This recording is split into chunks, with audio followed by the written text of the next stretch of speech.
नमस्कार। हिमाचल प्रदेश उच्च न्यायालय ने फलदार पौधों को वन भूमि से हटाने के आदेश पर पालन कर रही प्रदेश कांग्रेस सरकार अर्थव्यवस्था के साथ साथ जन भावनाओं का भी गला घोट रही है।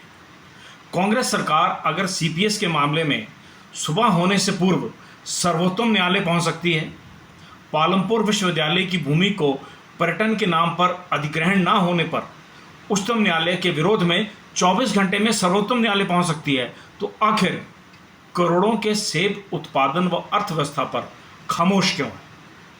सर्वोत्तम न्यायालय ने भी वन भूमि पर अधिग्रहण को लेकर के सख्त आदेश दिए हैं, लेकिन उस पर फलदार पौधों को लेकर के सरकार अपने विवेक का उपयोग क्यों नहीं कर पा रही? जबकि उच्चतम न्यायालय ने सरकार से फलदार पौधों की व्यवस्था पर सवाल पूछा, तो उत्तर में कांग्रेस सरकार ने 2 जुलाई 2025 को हिमाचल प्रदेश उच्च न्यायालय में हल्फनामा दायर करके कहा था कि फॉरेस्ट विभाग वन भूमि पर लगे सेब बगीचों की व्यवस्था को व्यवस्थित करने में असमर्थ है और सेब की पौधा कोई वन्य प्रजाति नहीं है। हैरत की बात है। जबकि हिमाचल प्रदेश में सभी प्रकार के पेड़ काटने पर प्रतिबंध है। जो 5 प्रजातियां पेड़ काटने की अनुमति फॉरेस्ट विभाग द्वारा दी गई है, उनमें सेब नहीं आता है। सरकार की नीयत और नीति इस बात को प्रमाणित करती है कि जो सरकार हिमफेड को शराब बेचने के लिए अधिकृत कर सकती है, नीति बना सकती है, आखिर वो आत्मनिर्भर हिमाचल की बात करने वाली सरकार सेब से उत्पन्न 13% जीडीपी और 100 करोड़ की खड़ी सेब की नाशपाती व अर्थव्यवस्था को अधिग्रहण करके नीलाम क्यों नहीं करना चाहती?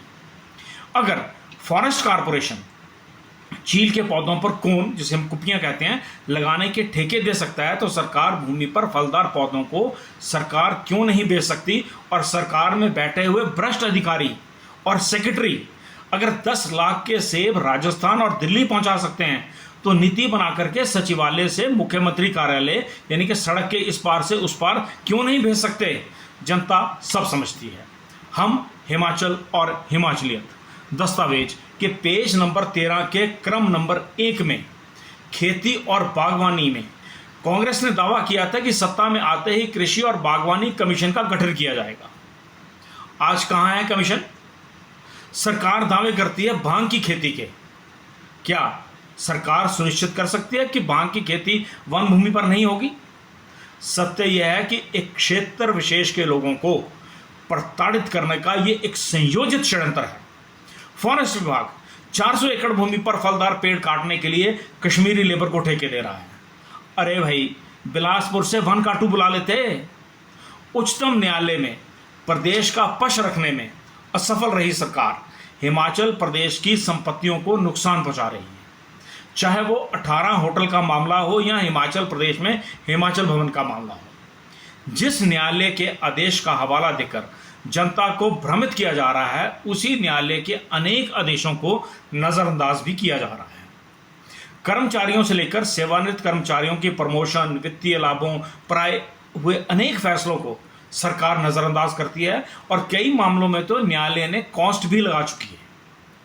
मुख्यमंत्री हिमाचल प्रदेश आपदा प्रभावित को पुनर्वास के लिए वन भूमि अधिनियम 1927, वन आरक्षण अधिनियम 1980 और वन अधिकार अधिनियम 2006 में परिवर्तन के लिए भाजपा सांसदों को दिल्ली साथ चलने की शुगुफ्ते छोड़ते हैं, राजनीतिक बयानबाजी करते हैं। हालत यह है कि न्यायालय में प्रदेश की अर्थव्यवस्था के पक्ष में एफिडेविट देने की क्षमता नहीं है सरकार की। कार्बन क्रेडिट की दावेदारी करती सरकार 100 करोड़ के सेब पर आरी चलवा रही है और अधिकारी सचिवालय में बैठकर चाय का लुफ्त ले रहे हैं। मुख्यमंत्री ji, one is ending and second one is coming. आगे पीछे खुद लगा लें, यही व्यवस्था परिवर्तन है। नमस्कार।